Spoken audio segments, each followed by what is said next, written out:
1000 shares के होते हैं रोज के, ऐसा नहीं कि नहीं होता है, और छोटी इक्विटी वाली कंपनी है। टारगेट पहले मैं देता हूं 2170 2190। हाई स्टॉक ने 2250 के लगाए हुए हैं, तो ये एकदम यूनिक स्टॉक है, नया स्टॉक है, और लाने में देखिए थोड़ा सा वॉल्यूम की वजह से थोड़ा वो लग रहा था, बट मुझे लगा कि volume can not be the only criteria, market cap can not be the only criteria. अगर कोई कंपनी में क्वालिटी है, जहां पे क्रेडिट रेटिंग अच्छी है, प्रोडक्ट बहुत अच्छे हैं, ग्रोथ है, रिटर्न ऑन कैपिटल एम्प्लॉयड बढ़िया है, तो वहां पे बात करनी पड़ेगी। तो मैं क्रेडिट रेटिंग्स भी देख रहा था, वहां पे भी उनके इंप्रूवमेंट है, मतलब A2 है, केयर का A2 और BBB+, so which is very good.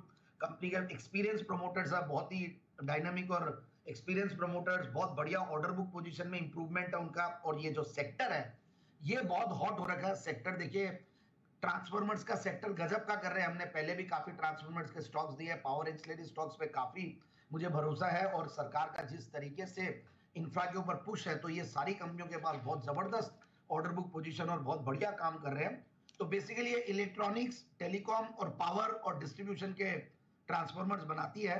1986 से कंपनी स्टार्ट हुई थी, आर्को ट्रांसफॉर्मर्स बनाते थे, फिर 1995 में बहुत बढ़िया जब चलने लगा तो इन्होंने फेराइट ट्रांसफॉर्मर्स बनाना शुरू किया। तो ये सारी चीजें करती हैं, अच्छा खासा इनका एक्सपोर्ट्स भी है अलग अलग कंट्रीज में, यूएस, कनाडा, सब जगह। और रिन्यूएबल एनर्जी में, विंड पावर में, हाइडल में, सीमेंट में, सब में इनके प्रोडक्ट्स यूज होते हैं। तो बेसिकली ये तो हो गया बैकग्राउंड। अब मैं अगर फंडामेंटल्स पे आता हूं तो 16 के पी मल्टीपल पे मुझे ये स्टॉक सस्ता लगता है, और पिछले 5-6 क्वार्टर्स, मतलब 2021 से लेकर अब जो भी क्वार्टर्स आए, बहुत बढ़िया ग्रोथ कंपनी ने दिखाई है।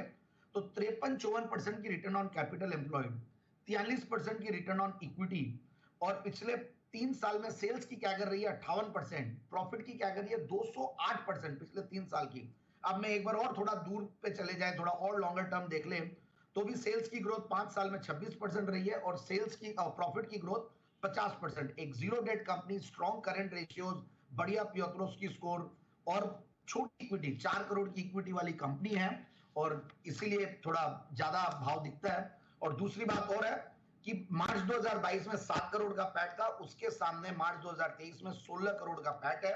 58 करोड़ का पैट था पिछले साल में, मार्च 2023 में हाईएस्ट एवर क्वार्टरली पैट्स। और मैं देख रहा था FIIs DIIs की भी होल्डिंग, क्योंकि थोड़ा सा अननोन स्टॉक है तो जनरली FIIs DIIs नहीं भी रह सकते हैं, बट यहां पे भी FIIs DIIs और गवर्नमेंट का भी 0.52% शेयर होल्डिंग है। सो बेसिकली 2% FIIs की होल्डिंग और 0.52 प्रोमोटर्स की होल्डिंग, सॉरी गवर्नमेंट की होल्डिंग, और प्रोमोटर्स की भी स्ट्रॉन्ग शेयर होल्डिंग है 66%, और पब्लिक में भी कुछ रिनाउंड नेम्स इसमें शुमार है नाम। तो मेरे हिसाब से ये स्टॉक एक यूनिक आइडिया है, जिनसे पहली बार कवर किया है, but it's a fantastic stock, इसको लिया जा सकता है। डिप्स पे लीजिएगा, नया नाम आता तो जनरली एक बार काफी भाग जाता है स्टॉक, बट जहां पे भी डिप्स आए तो बिल्कुल